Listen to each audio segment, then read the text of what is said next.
These things have a lot of power, you know.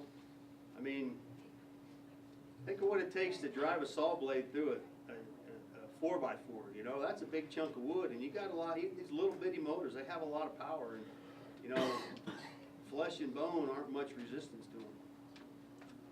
In running nip points. Nip point right there, rotation is here, that's where it's going to grab and drag you in. Nip point, if depending on which way this gear or this stock is moving, then there's the nip point right in there. Chain, sprocket, everybody's got a bike or a four-wheeler, might see it. Cylinders rotating, grab you in there. This is actually kind of funny, but when I was working out here in the Navy, one of the engineers had a tie, and he was actually laminating something. And his tie went right down the laminator, and it started dragging him in. And I started laughing. But I reached over and turned it off. I don't know how powerful that thing was, but you know, it was a big machine. It was mounted to the desk, or mounted on the desk, and it started dragging him in, and he was panicking.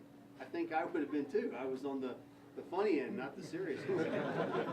I don't know what it would have done to him. You know, it might have just rolled him in there and burned him, and then been like that cook where it tripped it off. You know, I don't think it would have strangulated him, but just imagine that thing on a scale of maybe 10 or 20 times bigger, with a couple rollers that are dragging you in there, that it's not going to trip on over current when it meets some resistance like that. Requirements for safeguards. Okay. Prevent contact. Okay, that's preventing you from coming, you or your clothing or whatever you're wearing, anything that's on you, from contacting hazardous moving parts. Firmly secure to machine and not easily removed. That means, now we're mainly talking about fixed safeguards right now. There's other type of safeguards, but we're mainly talking about fixed safeguards. Protect from falling objects. Make sure no objects can fall into moving parts. Okay. Create no new hazards. Must not have shear points, jagged edges, or unfinished surfaces. No interference. Must not prevent worker from performing the job quickly and comfortably, and allow safe lubrication. If possible, be able to lubricate the machine without removing the safeguards. So a safeguard needs to be able to do these functions. Okay. So if you look at a fixed guard, let's look at a bench grinder. Okay. It's got to have a guard on there that keeps you from getting into those components, right? That moving wheel and that rest that's there. You got to have a guard that keeps you from getting your finger, your glove, or clothing in there to be drug around. And there are machine guarding limits. It's like 1/8 of an inch. It's got to be. It's really tiny. You can't move them easily. A table saw. It's got to be mounted. Now it can be removable, but in operation it's got to be fixed. So like our little portable table saw, we have the machine guards there.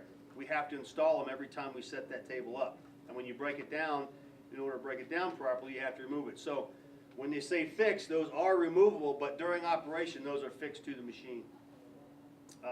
And you guys can read through the other ones and figure. Any questions on these? Okay, methods of machine safeguarding. The different types of guards. Fixed guard, that means it's portably or permanently mounted. Interlock, what do you think that is? Anybody? Means that if that guard is moved for any reason, then it prevents operation or turns off the machine. So there might be a switch in the control circuit for this saw or whatever, that if you have to move a guard, say to clean it out, say there's something that builds up and you have to clean that thing out, then you physically can't turn the machine on. Okay, your chop saws. Okay, you've got a guard that when you're up in the air like this and the blade's exposed, try to pull the trigger and it shouldn't start. When you push it down, then that's when the guard's in place, the guard's covering the blade, and then you can pull the trigger to make this thing turn on. So that'd be like an interlocked function. Okay, adjustable, that just means you can use it for different heights of material, okay, or different sizes of material. Self-adjusting, I don't remember what self-adjusting is. Self-adjusting is, we'll read about it. That'd be like on your worm drive skill saw. That could be. Yeah, that could be. Where skill saw, where it rolls up and just be the amount it needs. Yeah, that's a good idea. That's or like a joiner, where that little fence sweeps back off the blade. Yep. Okay.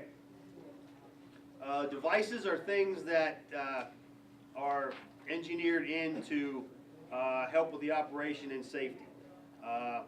Pullback, restraint, safety controls, two-hand control, that different gates. That's just something that's installed in there that has to be operated in order for this machine to operate safely. Location and distance, there's some that you have to be, the controls are so far away that you manually have to use those controls to keep you from being in proximity to the bad stuff. Different methods for feeding and ejecting material, and then different aids that'll help you maintain awareness of or how the safeguards work. Okay, this is an important one. Fixed guard provides a barrier, a permanent part of the machine, preferable to all other types of guards. So that guy is there. It's fixed to the machine. That way, when you're operating, it has to be there. The guard has to be installed. You can't defeat it or bypass it. I mean, you physically probably could, but for normal operation, the guard's installed and protects it. This is a guard. What do you think that's around?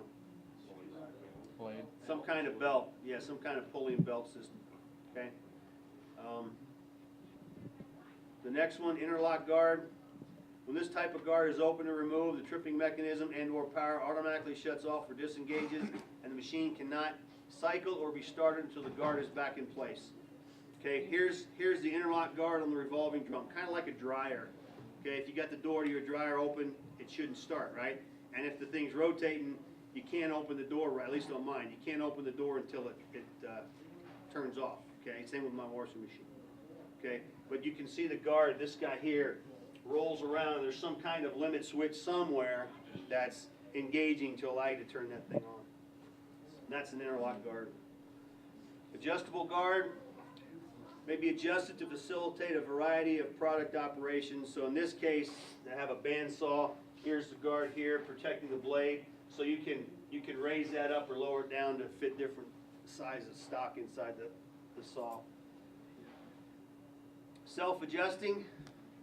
Okay, there's a self-adjusting on a table saw, just like Ryan said before, or I can't remember who else said about they're ones that automatically, when the need isn't there or the size isn't there, it self-protects itself. Here's a pullback device. See this guy here? You got, just gonna have to do it this way. Okay, right there you see on his hands, there's straps right there on his hands. So if something happens, this machine here physically yanks his hands back to keep them from, going too far into the area. So these kind of things are tailored to the person.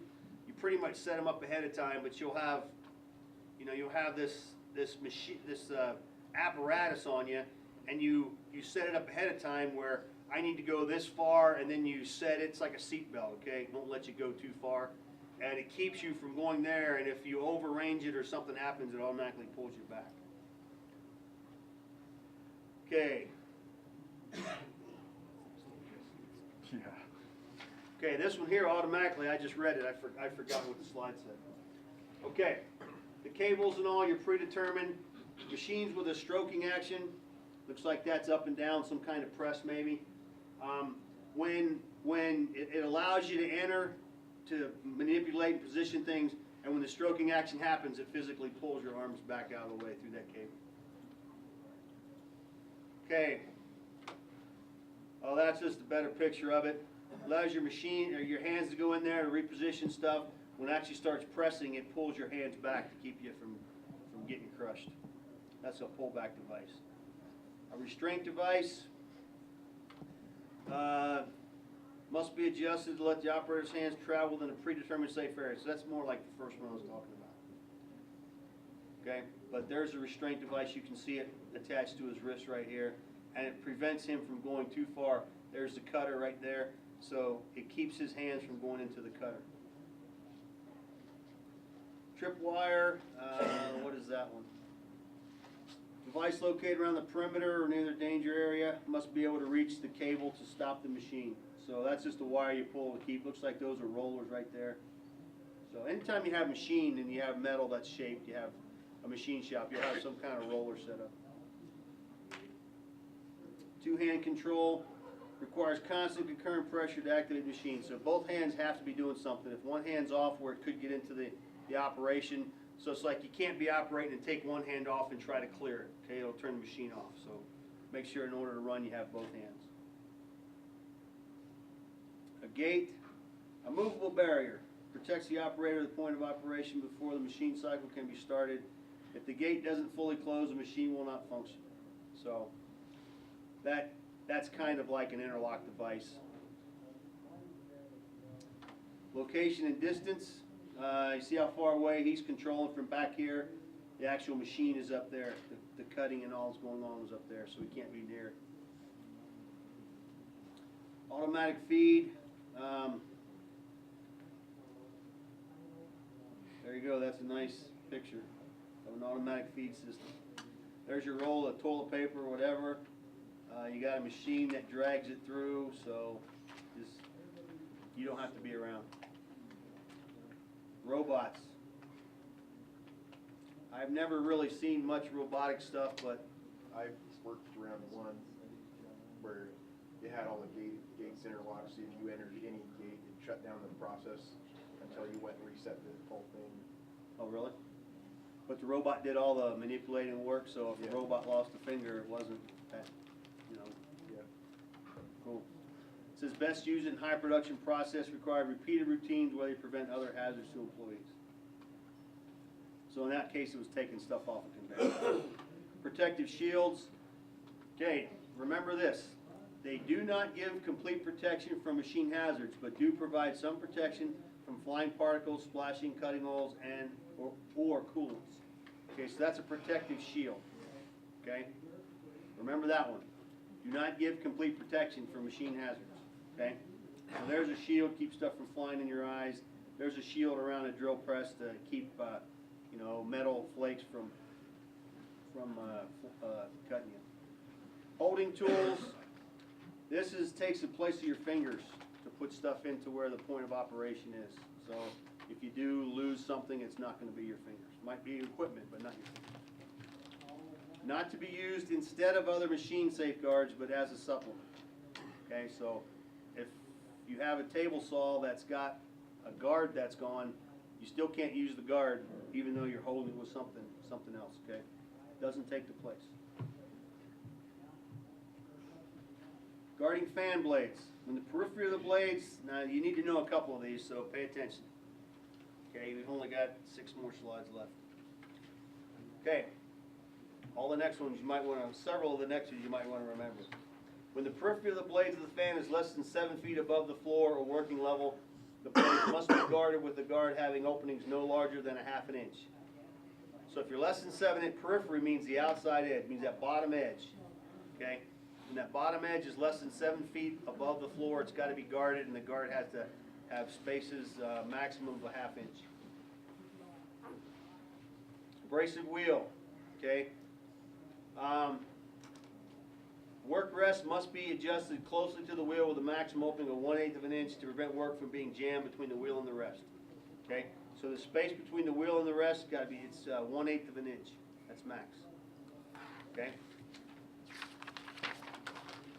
Distance between the wheel periphery and the adjustable tongue must never exceed 1/4 of an inch. Okay, so that's this guy here, 1/4 of an inch. These are just certain ones that are taken out of the OSHA standard. Power transmission apparatus. This is that initial one we talked about.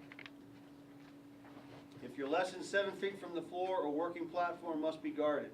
So see that guy right there? If his hair got caught in that sucker. Okay? Or if you had a ball cap on.